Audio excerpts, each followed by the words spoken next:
আসসালামু আলাইকুম।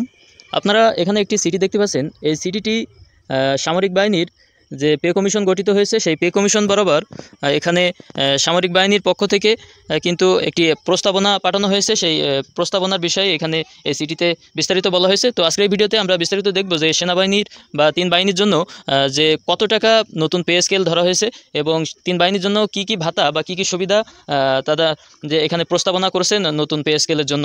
তো এখানে বিস্তারিত দেখার জন্য ভিডিওটি না টেনে সম্পূর্ণ দেখুন।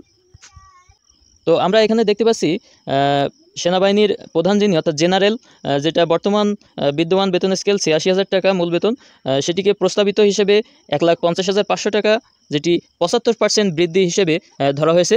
এরপরে সর্বশেষ যেটি অর্থাৎ রিক্রুট ৯,০০০ টাকা বেসিক, এটি ১৯,৮০০ টাকা ধরা হয়েছে এবং এটি বৃদ্ধি ধরা হয়েছে ১২০%। তো আপনারা নিশ্চয়ই জানেন সরকারি কর্মচারীদের ২০তম গ্রেড যেটি সেনাবাহিনী, সেটি রিক্রুট হিসেবে ৯,০০০ টাকা হয়। সেটি তারা সর্বনিম্ন ১৯,৮০০ টাকা এবং সর্বোচ্চ ১,৫০,০০০ টাকা, ১,৫০,৫০০ টাকা ধরে নতুন একটি পে স্কেলের প্রস্তাবনা কিন্তু তাদের যে সামরিক বাহিনীর জন্য গঠিত পে কমিশনে একটি অফিসিয়াল প্রস্তাবনা পাঠিয়েছে। তো এখানে এই প্রস্তাবনার যে বেতন স্কেল, এই বেতন স্কেলের পাশাপাশি আরও কিছু ভাতার বিষয়ে এখানে উল্লেখ করা হয়েছে। এখানে তারা বাংলা নববর্ষ ভাতা মূল বেতনের যেটি ২০% বর্তমান ছিল, সেটিকে তারা প্রস্তাবিত ৪০% দাবি করেছে।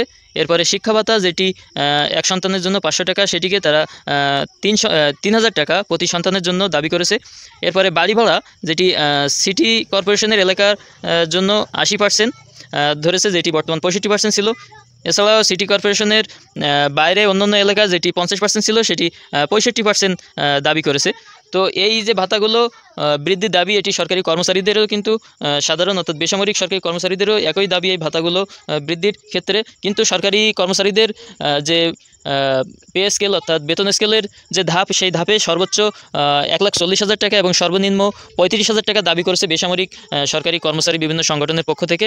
তো আশা করি সরকারি কর্মচারীদের, বেসামরিক সরকারি কর্মচারীদের এবং সামরিক বাহিনীর জন্য গঠিত যে পে কমিশন, সেই পে কমিশনের এবং সাধারণের জন্য যে পে কমিশন, উভয় পে কমিশন কিন্তু সমন্বয় করে একটি নতুন বেতন স্কেল প্রস্তাব বা নতুন বেতন স্কেল প্রস্তাব সরকারের কাছে দেবে এবং সরকার সেই বেতন কার্যকর করবে, এমনটি প্রত্যাশা।